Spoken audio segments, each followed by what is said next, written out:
Olá, Carol, boa noite. Boa noite, Natan, tudo bem? Tudo jóia? Hoje somos só nós dois, né, no estudo do capítulo 7 do livro Coração do Yoga, do professor Dzikachá. O capítulo 7 é os bandhas.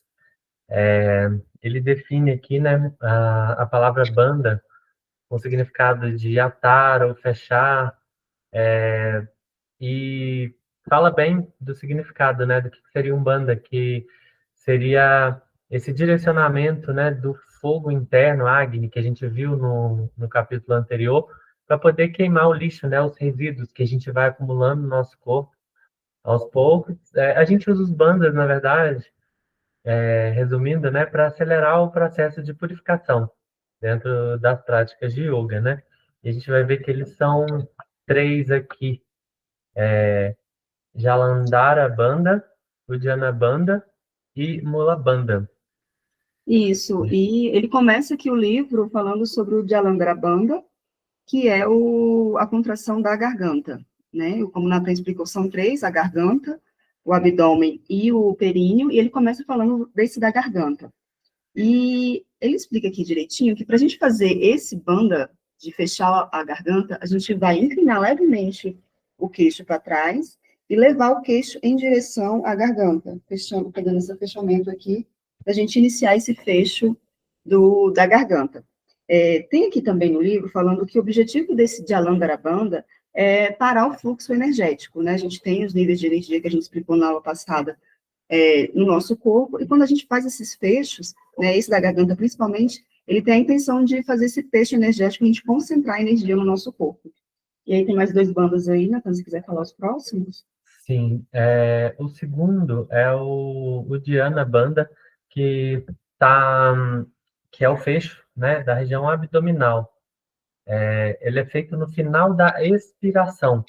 É como se a gente sugasse o abdômen para dentro e para cima, né? Como se a gente estivesse murchando a barriga, popularmente falando, e fazendo uma pressão para cima, né? Como se tentasse fazer um buraco no abdômen. Então, ele, né? A gente tem que lembrar que ele é feito sempre no final da expiração e fazendo essa pressão, né? Para o abdômen, para dentro e para cima, para comprimir também o diafragma. E o terceiro é o Mula Bandha, que é o fecho raiz.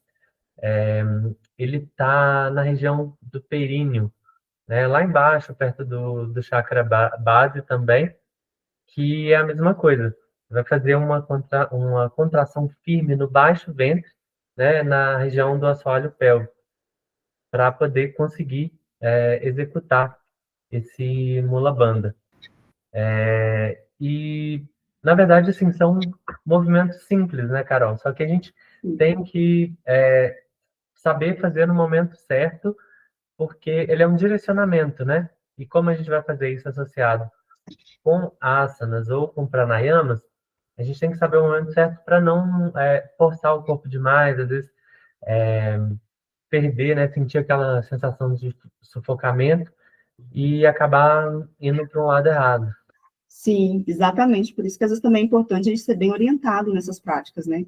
Ter um professor ali acompanhando e a gente ter a certeza que a gente está fazendo corretamente as técnicas.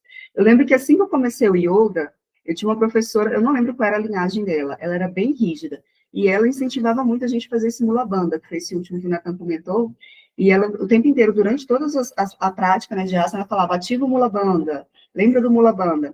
E eu, como estava iniciando, eu tinha muita dificuldade de entender o que era esse negócio de Mula Bandha, onde era que ativava, como é que fazia. E com o tempo a gente vai vendo que o corpo ele começa a aprender como é, né? A ativação desse períneo, para a gente contrair o períneo. E é importante também a gente observar que nem sempre, em todas as posturas, vai dar para a gente fazer esses bandas, né? Aqui o livro até pede para a gente, sempre que for começar a treinar, começar os bandas, fazer com posturas simples, né? Como o Tadasana, deitado completamente no solo, ou a postura do cachorro olhando para baixo, e ali, principalmente o Dhyana Bandha, que é a do abdômen, o cachorro olhando para baixo facilita muito, porque a gente está ali com o abdômen completamente solto, e a gente consegue fazer a exalação e levar o abdômen para dentro, né, deixando ele bem relaxado. Então, quando a gente quiser treinar durante as práticas de asanas, é bom a gente começar com essas posturas mais simples, mais fáceis, para a gente aí sim ir treinando com outras posturas mais difíceis, né, com mudras, enfim, e tentando aí para aperfeiçoar a nossa técnica. Lembrando que sempre que a gente sentir algum desconforto, é sempre bom a gente voltar e tentar algo mais simples, né, para a gente não avançar sem precisar ou sem estar preparado. Sim, exatamente. Durante todo o livro, né, ele fala que a gente não pode de forma nenhuma forçar o nosso corpo, a respiração, porque senão os exercícios não vão dar certo, né? Assim como é fundamental a gente ser orientado por um bom professor que vai direcionar nosso aprendizado nisso daí.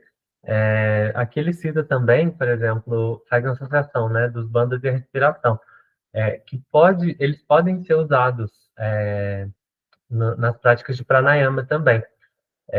O Jalandhara Bandha e o Mula Bandha, eles podem ser usados, né, mantidos durante a expiração e até em retenções, porque são exercícios que possibilitam isso, né, não vai atrapalhar.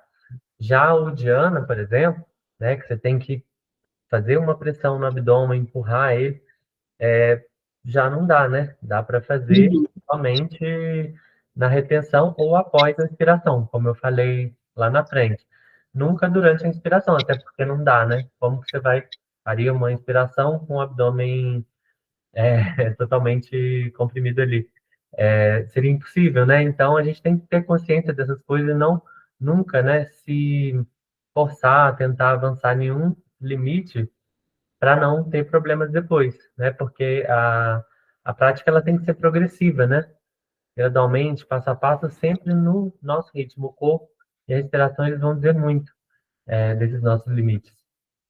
Sim, aqui no livro realmente ele frisa bem essa questão da gente ir começando passo a passo, da gente observando como a gente se sente durante cada prática, principalmente esse final que Nathan explicou sobre a questão do pranayama junto com os bandhas, para a gente começar de uma proporção, né, entre inspiração e exalação, para a gente observar essa proporção, para a gente não inspirar demais e às vezes soltar o ar de forma mais rápida, ou ao contrário, né, inspirar mais rápido e soltar o ar mais devagar, para a gente manter essa proporção, para a gente conseguir manter essa respiração fluida, de forma orgânica, sem que a gente ultrapasse o limite da nossa respiração.